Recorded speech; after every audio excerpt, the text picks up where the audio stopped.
Tengo el gusto de darles la bienvenida a esta transmisión del programa 4 de la Orquesta Filarmónica de la UNAM, en su tercera temporada 2023. Estamos aquí en el Centro Cultural Universitario, afuera de la Sala Nezahualcóyotl, y todo está listo para comenzar nuestro concierto de hoy. Acompáñenme.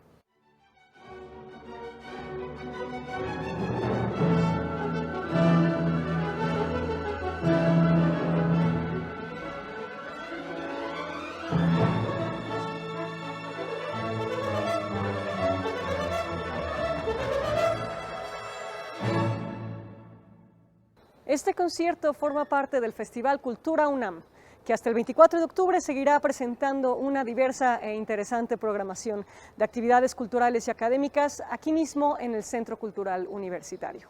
El concierto de hoy profundiza en temas universales a través de 3 siglos de música: el amor, la muerte, el tiempo y la condición humana. Nuestro concierto comenzará con un homenaje póstumo al compositor mexicano Javier Álvarez a través de su obra Y la máquina va. Luego escucharemos una de las obras más emotivas que se haya escrito en la historia de la música, la obertura Romeo y Julieta de Tchaikovsky. Y por último, en la segunda parte del concierto, escucharemos cómo Richard Strauss musicalizó la antigua historia de Electra. Nuestra primera obra de hoy es del compositor mexicano Javier Álvarez, quien tristemente falleció en mayo de este año.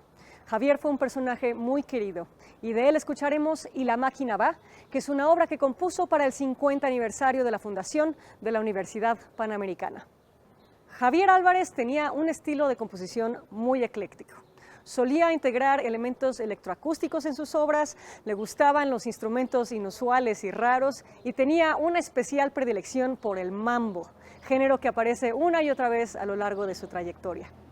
Y la máquina va, como ya dijimos, fue escrita para el 50 aniversario de la UP y por lo tanto es una reflexión sobre el paso del tiempo.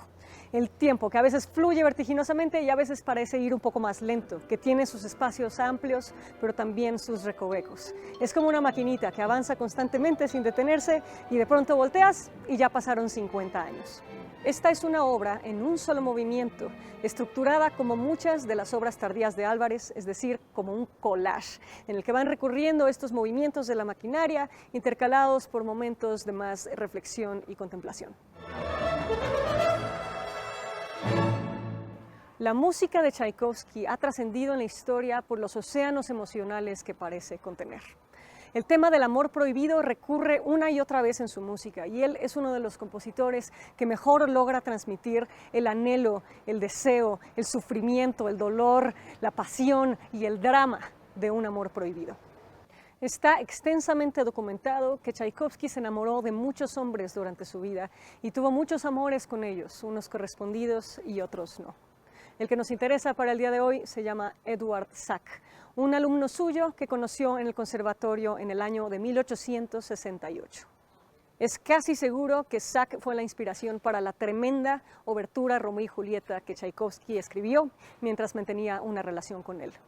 Esta musicalización de la historia de amor prohibido más influyente del canon occidental es considerada la primera obra maestra de Tchaikovsky, estrenada en 1869. Como podrán imaginarse, no era fácil ser homosexual en Rusia en aquel momento, y de hecho sigue siendo muy difícil hasta la fecha. Ser homosexual tenía que vivirse desde el closet, desde el secreto. Ser descubierto era una sentencia de muerte. Tristemente, esta obra resultó ser profética. 4 años después del estreno de Romeo y Julieta, ya que su relación había terminado, Eduard Sack se suicidó. Tchaikovsky quedó devastado. El amor que tuvo Tchaikovsky por Sack fue tal que incluso mucho tiempo después, 15 años después de su muerte, Tchaikovsky escribiría sobre él lo siguiente: con qué asombrosa claridad le recuerdo, el sonido de su voz, sus movimientos, pero sobre todo la maravillosa expresión de su rostro. No puedo concebir que ya no exista. Creo que nunca he amado a nadie tanto como a él. Lo amé, es decir, no lo amé, sino que lo amo todavía. Y su recuerdo es sagrado para mí. Vamos entonces a escuchar de Javier Álvarez Y la máquina va y de Piotr Ilyich Tchaikovsky, la obertura fantasía Romeo y Julieta. Vamos a escuchar estas dos obras interpretadas por nuestra Orquesta Filarmónica de la UNAM, bajo la batuta del director huésped Iván López Reynos. Acompáñenme al interior de la sala Nezahualcóyotl, que nuestro concierto está por comenzar.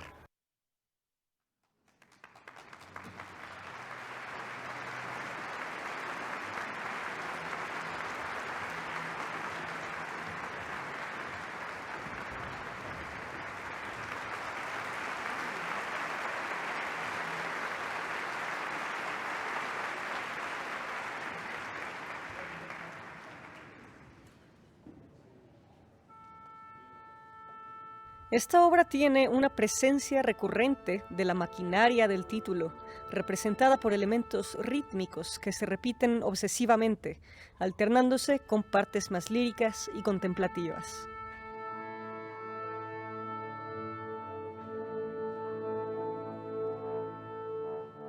Como en muchas de las obras de Javier Álvarez, no podía faltar en esta también la aparición de un mambo, ese género que tanto le gustaba, como parte de la brillante sección final.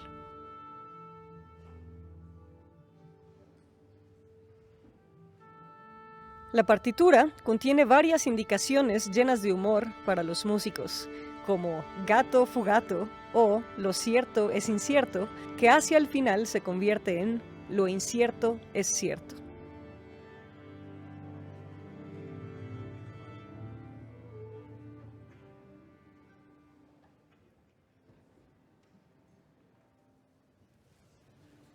Estimado público, muy buenas tardes. La Orquesta Filarmónica de la UNAM lamenta profundamente el sensible fallecimiento del maestro César Martí, destacado chelista mexicano, entrañable amigo y quien fuera integrante de nuestra orquesta desde 2019. Su música perdurará en nuestras mentes y nuestros corazones. César alguna vez dijo: la música es un consuelo, entonces puede llegar al espíritu de todas las personas que la escuchen.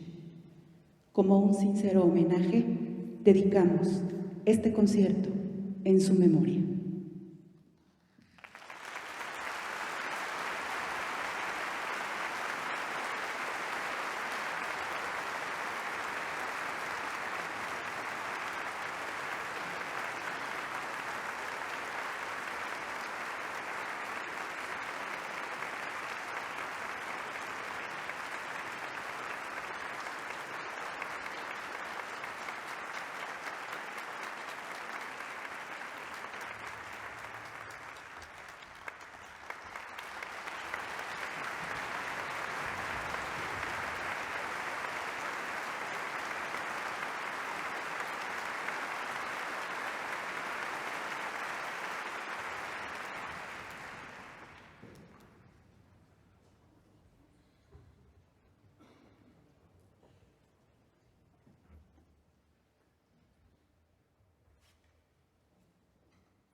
Esta obra comienza con una introducción lenta, con un carácter coral y litúrgico que se asocia con el personaje de Fray Lorenzo.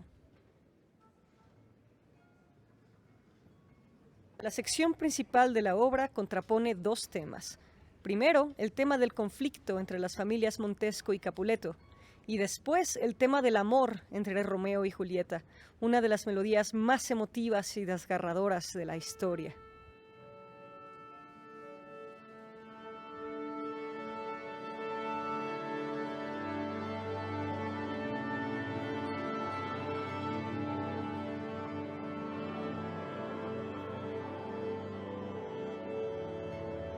Hacia el final, escuchamos una triste marcha fúnebre que demuestra el destino de los jóvenes.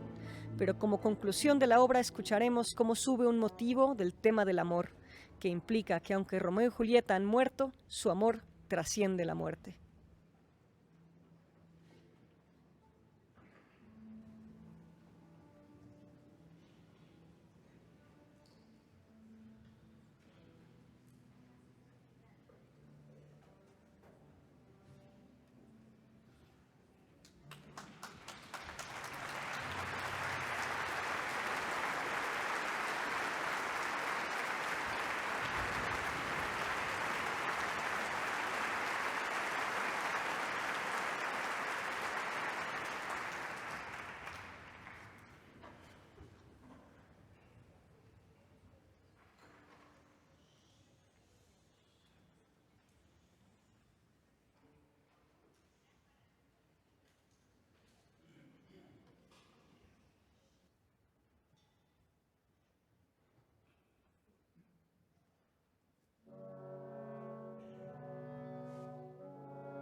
Y así termina esta primera parte de nuestro concierto con la muerte de los amantes, pero la trascendencia de su amor. Ahora vamos a una entrevista sobre el repertorio del día de hoy. Pues es un programa de verdad excepcional el de este fin de semana. Yo lo esperaba con mucho gusto porque son 3 compositores fundamentales, importantísimos para la historia de la música, uno de ellos para la música mexicana, Javier Álvarez, desde el área también de la pedagogía y de la formación musical. Bueno, Javier Álvarez, para empezar, fue mi papá, compositor, artista. Podemos darle más etiquetas también porque fue alguien que hizo muchas cosas, que se apropió de muchas cosas en su vida, la gestión cultural, la formación pedagógica. Todas estas actividades las complementó con lo principal que considero fue su trabajo musical, ¿no? Como compositor. Yo creo que mi papá tenía una idea de la educación en el sentido de abrir puertas, ¿no? Sí darle las herramientas a sus alumnos, y no solo a sus alumnos, sino a la gente que llegó a tocar a través de su obra. Hace un momento comentábamos que mi papá era alguien que tenía un sentido de humor muy particular. Él abogaba mucho por la idea del juego, ¿no? Y platicábamos que su obra musical, prácticamente todas, son simplemente los títulos de sus obras, pero la música en sí evoca mucho esta idea del juego, de la diversión, de lo luminoso, a pesar de que hay piezas muy profundas y muy abstractas.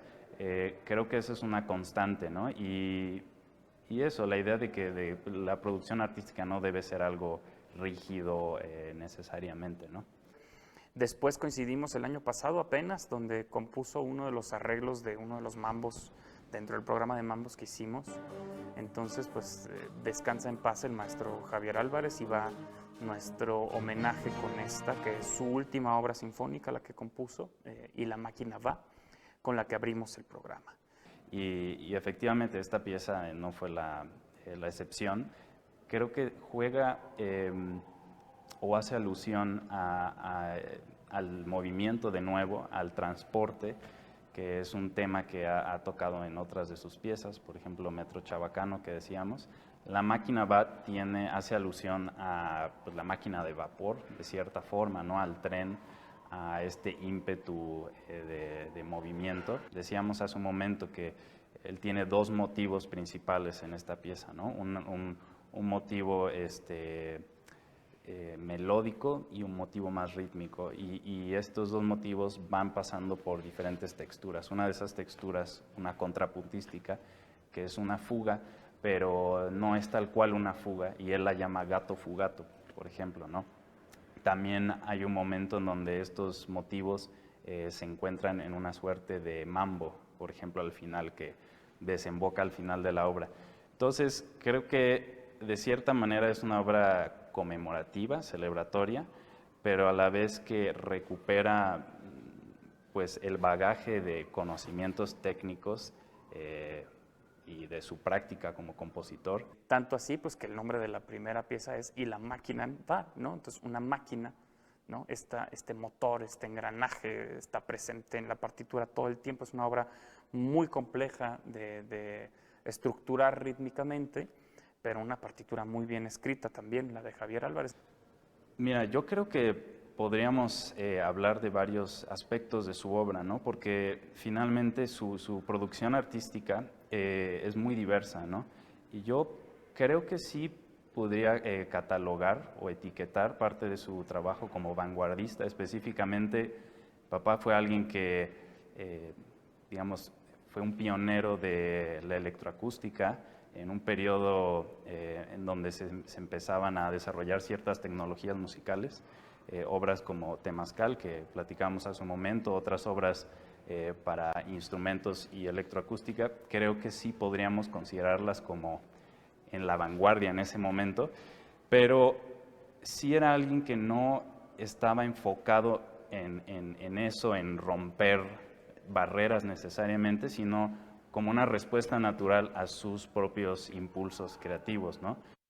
Y después, pues 2 partituras que necesitan tal vez poca presentación, pero mucho contexto, ¿no? Que son la obertura Fantasía Romeo y Julieta de Tchaikovsky en su segunda versión, que es la versión definitiva, la que conocemos todos, y el estreno en México de la suite sinfónica de Electra, de Richard Strauss, compilada por Manfred Honeck y Thomas Hille, y es una partitura de verdad brillante, es una obra nueva para la orquesta, pero pues es nueva para México, porque se estrenó aquí.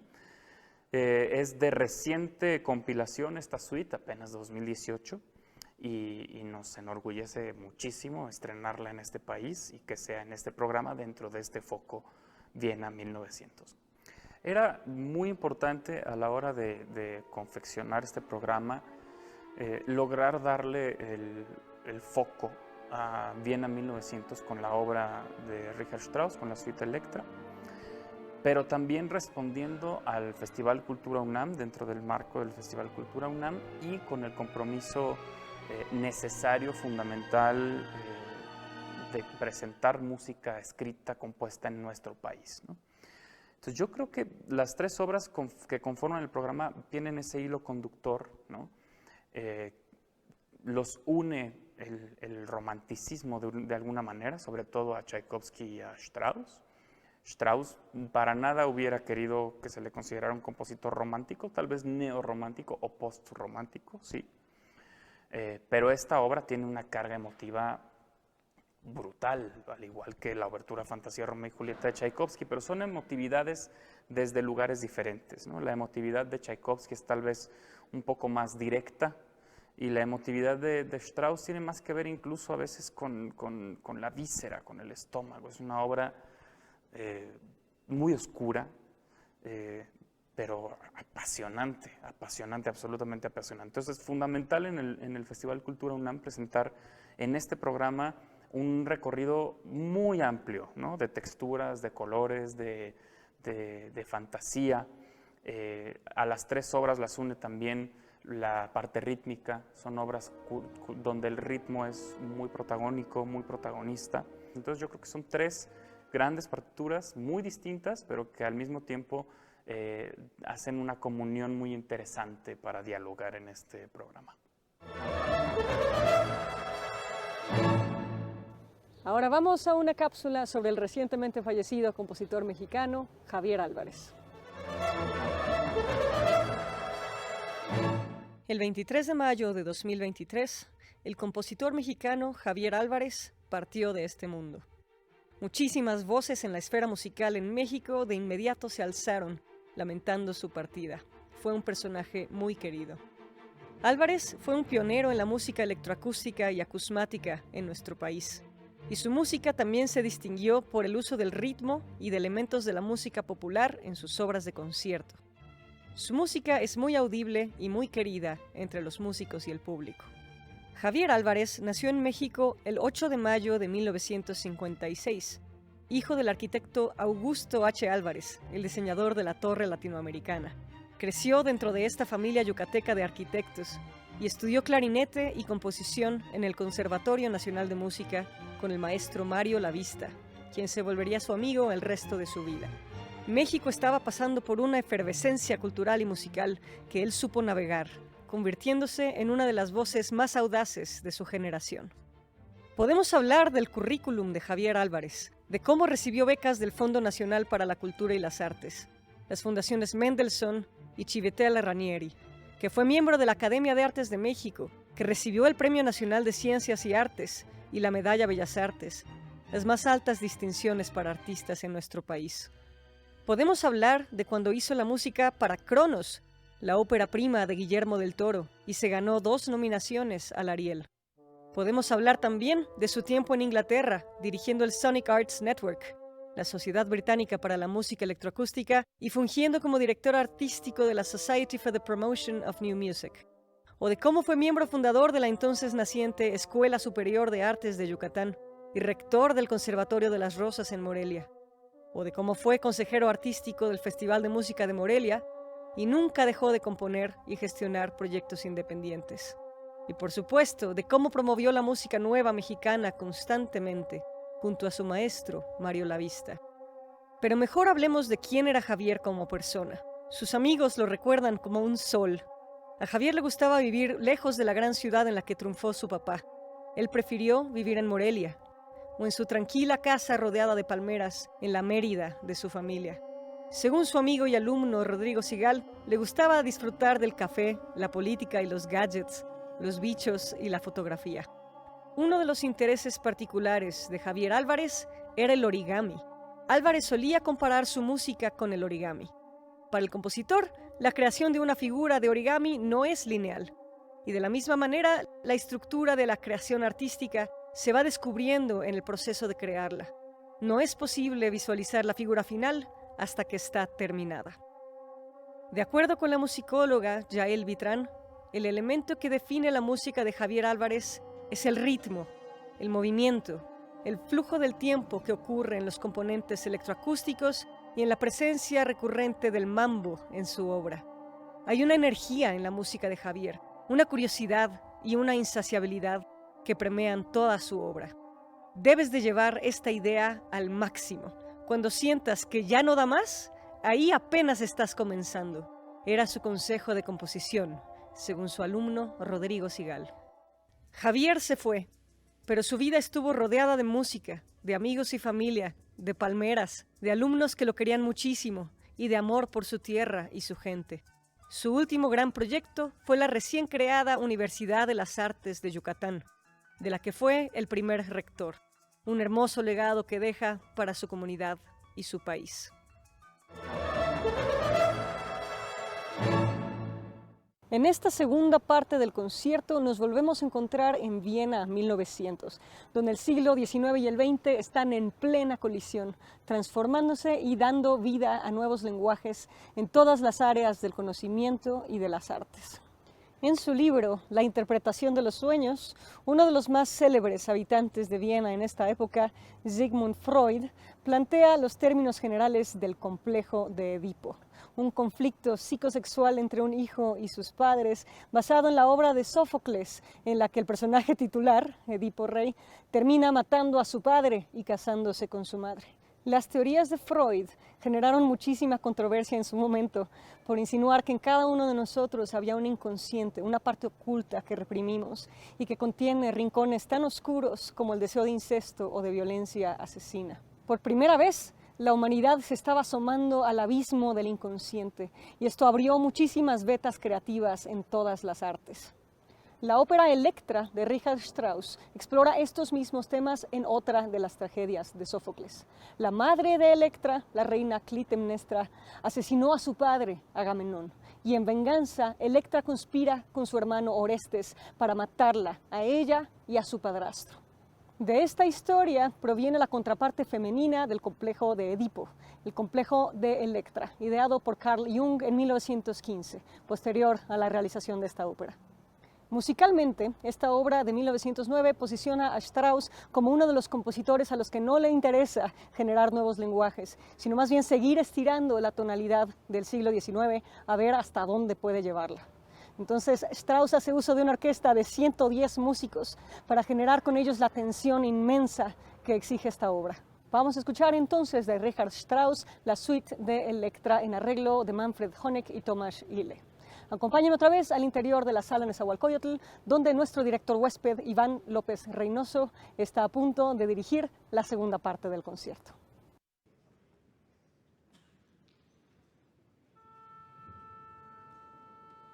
Esta adaptación es una especie de poema sinfónico que mantiene la narrativa de la historia original. Presenta a los personajes y construye la historia de venganza que termina en el terrible matricidio. Esta adaptación también reduce el tamaño de la orquesta. Los 110 músicos originalmente requeridos para la orquesta fueron objeto de burla en su época. Un periódico publicó una caricatura en la que el público estaba apretado en el foso de la orquesta, mientras que los instrumentistas ocupaban el resto del auditorio. Otro crítico predijo que la siguiente obra de Strauss incluiría 4 locomotoras, 10 jaguares y varios rinocerontes. Pero Strauss contestó: cuando una madre es asesinada en el escenario, ¿qué esperan? ¿Que escriba un concierto para violín?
Y así termina este concierto, con un acto sumamente violento, encarnado en los cuchillazos que da la orquesta al final. Y sí que fue una montaña rusa el concierto de hoy, de la oscuridad, de la maldad de la que es posible el ser humano, al implacable paso del tiempo, al amor prohibido que desborda el alma.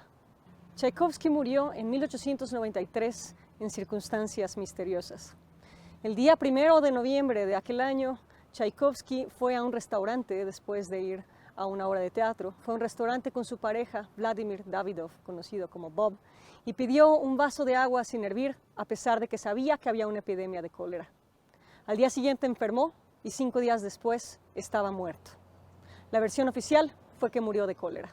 Pero el cólera no mata en 5 días. Algo había raro ahí. Mucho tiempo después se reveló la siguiente historia, que fue contada de voz en voz hasta que por fin salió al público en la voz de la musicóloga Alexandra Orlova. Resulta ser que un día antes del famoso vaso de agua, una corte de honor de profesionales de la jurisprudencia había convocado a Tchaikovsky y le había hecho jurar que se suicidaría a cambio de que no se revelara su homosexualidad al zar. Y así fue como terminó prematuramente la vida de Tchaikovsky. Se tuvo que envenenar para mantener su secreto. Y así es, y tristemente sigue siendo en muchos países del mundo. Es una lucha que no podemos dar por sentado, que tenemos que seguir abanderando, para que los amores prohibidos dejen de serlo. La próxima transmisión justamente escucharemos un homenaje de Silvestre Revueltas a otro gran artista homosexual cuya vida fue terminada antes de tiempo, Federico García Lorca. Así que no se pierdan la transmisión del programa 5, en el que también escucharemos a Mozart y a Mendelssohn. Síganos acompañando aquí por TV UNAM y Radio UNAM. Gracias por escuchar y hasta la próxima.